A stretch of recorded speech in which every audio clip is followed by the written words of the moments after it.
जय हिंद दोस्तों, कैसे हो आप सभी। उम्मीद करूंगा कि आप सभी बहुत ही बढ़िया होंगे।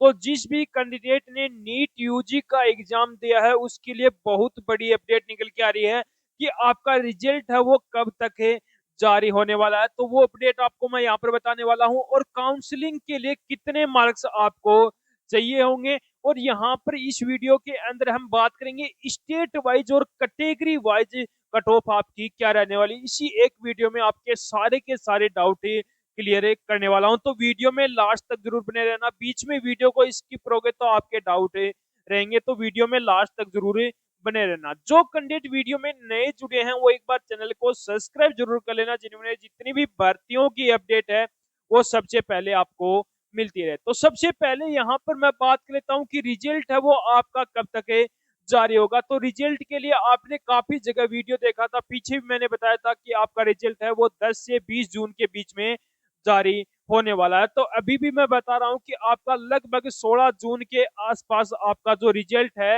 वो जारी हो जाएगा। 16 जून के आसपास, या तो आपका 16 जून को नहीं हो पाता है, लगभग आज शाम तक ही आपका रिजल्ट है वो लगभग लगभग जारी होने के पूरे पूरे चांस हैं। बात करूं बोनस अंक कितने मिलने वाले हैं, तो यहाँ पर आपने कितने क्वेश्चनों पर आपत्ति दर्ज की थी। 12 क्वेश्चनों पर क्या की थी आपने आपत्ति दर्ज की थी, जिसमें से आपको 7 क्वेश्चनों पर आपको बोनस अंक मिलने के पूरे पूरे यहाँ पर चांस बनते हैं। और जिसमें से आपके कितने कैंडिडेटों ने एग्जाम दिया था, 22 लाख कैंडिडेटों ने एग्जाम दिया था, जिसमें से 22 लाख में से 70% बच्चे ऐसे हैं जिनके 200 मार्क्स में से नीचे मार्क्स हैं, यानी कि 200 से नीचे मार्क्स से बन रहे हैं।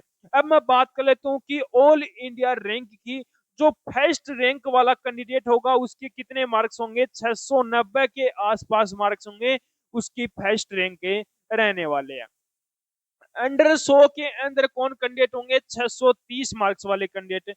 अंडर 1000 के अंदर कैंडिडेट होंगे आपके 565 मार्क्स वाले कैंडिडेट। अंडर 5000 के अंदर 515 मार्क्स वाले कैंडिडेट। और अंडर 8000 के अंदर 500 मार्क्स वाले कैंडिडेट रहने वाले हैं। ये आपकी ऑल इंडिया की जो रैंक रहने वाली है। अब मैं यहाँ पर बात कर लेता हूँ क्वालिफाई मार्क्स, यानी कि कौन कैंडिडेट काउंसलिंग कर सकते हैं, कितने मार्क्स वाले कर पाएंगे। तो सबसे पहले जनरल की यदि मैं बात करूं तो जनरल के अंदर 130 प्लस मार्क्स जिस भी कैंडिडेट के बन रहे हैं तो वो कैंडिडेट काउंसलिंग कर सकता है। ओबीसी के अंदर 120 मार्क्स वाले, ईडब्ल्यूएस के अंदर 115 प्लस मार्क्स वाले कैंडिडेट काउंसलिंग कर सकते हैं। एससी के अंदर 100 प्लस मार्क्स वाले कैंडिडेट काउंसलिंग कर सकते हैं।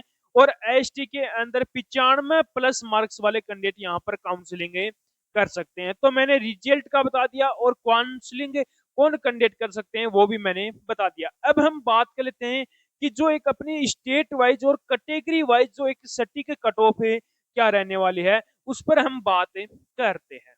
स्टेट लिया हो मैंने, कौन सा लिया है, राजस्थान स्टेट है, जिसके अंदर राजस्थान स्टेट की सबसे पहले मैं यहाँ पर बात करूँ तो जिसके अंदर यूआर कैटेगरी यदि सबसे पहले बात करूँ तो 480 प्लस जिस भी कैंडिडेट के मार्क्स हैं तो वो कैंडिडेट भी क्या है यहाँ पर सेफ है रहने वाला। ओबीसी के अंदर 476, ईडब्ल्यूएस के अंदर 475, एससी के अंदर 390, एसटी के अंदर 350। उत्तर प्रदेश की बात करूं तो उत्तर प्रदेश के अंदर यूआर कैटेगरी की 475, ओबीसी की 470, ईडब्ल्यूएस की 460, एससी की 390, एसटी की 355 के आसपास मार्क्स हैं तो आप भी कैंडिडेट क्या हो सेफ है रहने वाले हो। दिल्ली की बात करूं तो दिल्ली के अंदर यूआर की 480, ओबीसी की 485, ईडब्ल्यूएस की 482, एससी की 410, एसटी की 370 के आसपास मार्क्स हैं तो आप भी कैंडिडेट क्या हो सेफ है रहने वाले हो। बिहार की बात करो तो बिहार के अंदर यूआर की 510, ओबीसी की 495, ईडब्ल्यूएस की 475, एससी की 395 और एसटी की यदि मैं बात करूं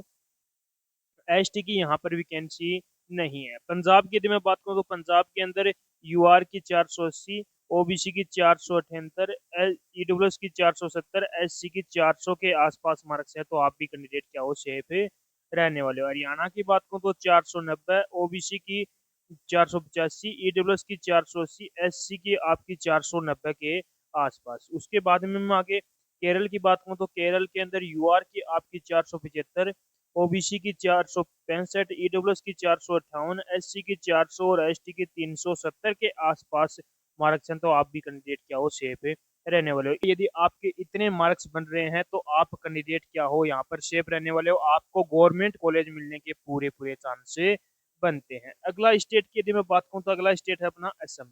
असम की बात करूँ तो 425 प्लस यूआर कैटेगरी की, ओबीसी की 415, ईडब्ल्यूएस की 400, एससी की 360, एसटी की 310 के आसपास मार्क्स हैं तो आप भी कैंडिडेट क्या हो सेफ रहने वाले हो। एचपी की हिमाचल प्रदेश की बात करूँ तो यूआर की 470, ओबीसी की 460, ईडब्ल्यूएस की 455, एससी की 390, एसटी की 360 के आसपास। उड़ीसा की बात करूँ तो 490, ईडब्ल्यूएस की आपकी 470, एससी की 410, एसटी की 320 के आसपास। जम्मू की बात करूँ तो जम्मू के अंदर यूआर की 400, ओबीसी की 390, ईडब्ल्यूएस की 385, एससी की 305, एसटी की 280 के आसपास मार्क्स हैं तो आप भी कैंडिडेट क्या हो यहाँ पर सेफ रहने वाले हो। गोवा की बात करूँ तो गोवा के अंदर यूआर की आपकी 460, ओबीसी की 450, ईडब्ल्यूएस की 445, एससी की 370, एसटी की 310 के आसपास मार्क्स हैं तो आप भी कैंडिडेट क्या हो सेफ रहने वाले हो। तमिलनाडु की बात करूँ तो यूआर की 470,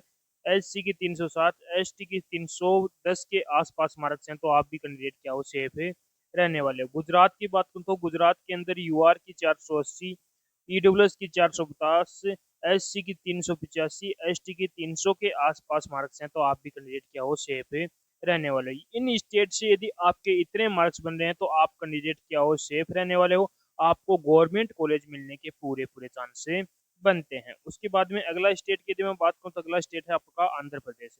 आंध्र प्रदेश की बात करूँ तो आंध्र प्रदेश के अंदर यूआर कैंडिडेट की 420, ईडब्ल्यूएस की 485 और ईडब्ल्यूएस की 485, एससी की 340, एसटी की 290 के आसपास मार्क्स बन रहे हैं तो आप भी कैंडिडेट क्या हो यहाँ पर सेफ रहने वाले। पश्चिम बंगाल की बात करूँ तो यूआर की 490, ओबीसी की 470, ईडब्ल्यूएस की 465, एससी की 390, एसटी की 350 के आसपास मार्क्स हैं तो आप भी कैंडिडेट क्या हो सेफ रहने वाले हो। झारखंड की बात करूँ तो झारखंड के अंदर यूआर की 480, ओबीसी की 485, ईडब्ल्यूएस की 475, एससी की 400 और एसटी की 340 के आसपास मार्क्स हैं तो आप भी कैंडिडेट क्या हो सेफ रहने वाले हो। छत्तीसगढ़ की बात करूँ तो यूआर की 460, ओबीसी की 450, ईडब्ल्यूएस की 440, एससी की 300, एससी एसटी की 330 के आसपास मार्क्स हैं तो आप भी कैंडिडेट क्या हो सेफ रहने वाले हो। कर्नाटक की बात करूँ तो कर्नाटक के अंदर यूआर की 455, ओबीसी की 450,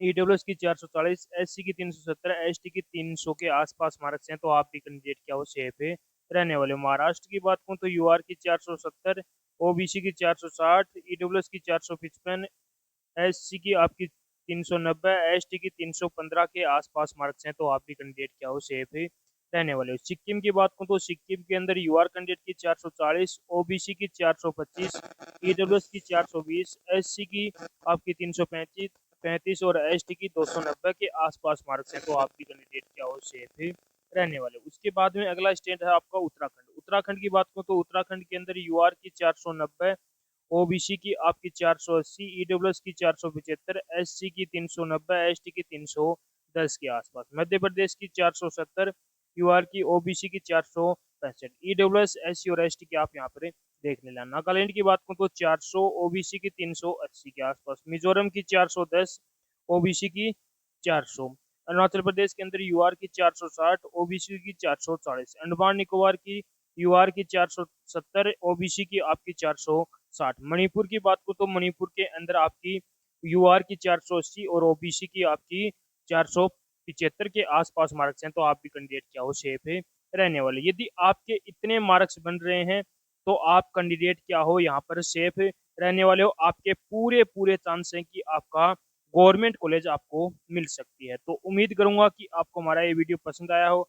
तो एक बार आप कमेंट करके मुझे जरूर बताना कि आप कौन से स्टेट से हो, आपके कितने मार्क्स से बन रहे हैं, तो उसका मैं रिप्लाई आपको बहुत जल्दी करने वाला हूँ। तो उम्मीद करूंगा कि आपको हमारा वीडियो पसंद आया होगा। तो एक बार लाइक शेयर सब्सक्राइब जरूर करना और कमेंट करके एक बार जरूर बताना कि आपको हमारा वीडियो कैसा लगा।